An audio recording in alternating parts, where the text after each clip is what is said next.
So when you're teaching recall with a long line, the idea is to create a proximity between you and your dog. It's a safety net, it's a distance that dogs develop by themselves from us. That means they get to a certain distance and they check in with you naturally. What you want to do is be in control of that space. So when you're walking the dog, as they start to get to a distance that you don't want them, or you want them to come back, you just go, come on, come on.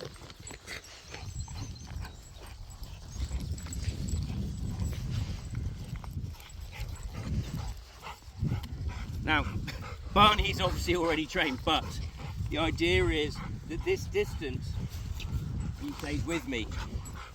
For recall particularly, you can use treats to begin with, okay? They have to be something really nice for the dog to enjoy. Come on. So they understand that being near you is always a good thing. Even if you call your dog and it takes them 10 minutes to come back, don't scream and shout at them. Give them something nice. Give them a pat on the head, scratch on the belly. Come on. If I want Daisy to understand that the length of this lead is the distance I want her to come back, when she starts to get towards the end of it, come on. I just call her, good girl. And to begin with, you can use food as an incentive. One of the few times I do use food is for recall training. It can be a toy, it can be a frisbee, it can be a rope toy, anything you like.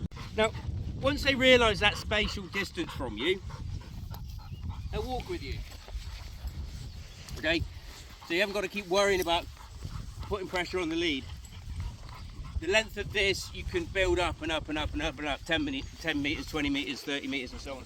So each time the dog comes to you, good girl, something nice happens. I don't suggest using food all the time, because if you become reliant on treats, the dog will only come back because they expect food. You want them to come back because they're teaching themselves to follow you naturally. So if she's disengaged, Daisy, good girl.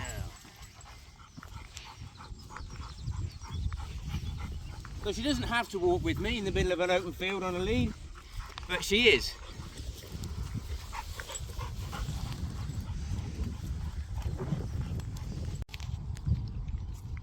So you do it big dogs, little dogs, everything in between, doesn't really matter. The only difference is if they do decide to bolt, one's definitely going to pull you over, so drop the lead if you think that's going to happen. So, same thing. Walking with the dog. Barney. Good boy, Barney. Okay, just before they get to the end of the lead, whatever length you want, you change in direction. So you walk, dog goes da da da da da da. Barney. Good boy, Barnes. Good boy, Barney. Okay, you're always in control of that distance. Always use a harness when you're doing this, because if a dog does bolt, you don't want them to hurt their neck. Once you've established that you've got the dog recalling on the long line, you can take it off. You can continue to get engagement with food sources. You can put a word on it, heel.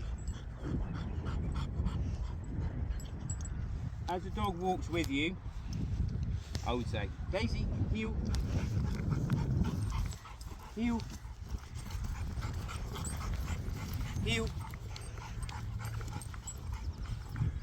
heel, heel, heel, come on, come on, come on, heel. At any given point, heel.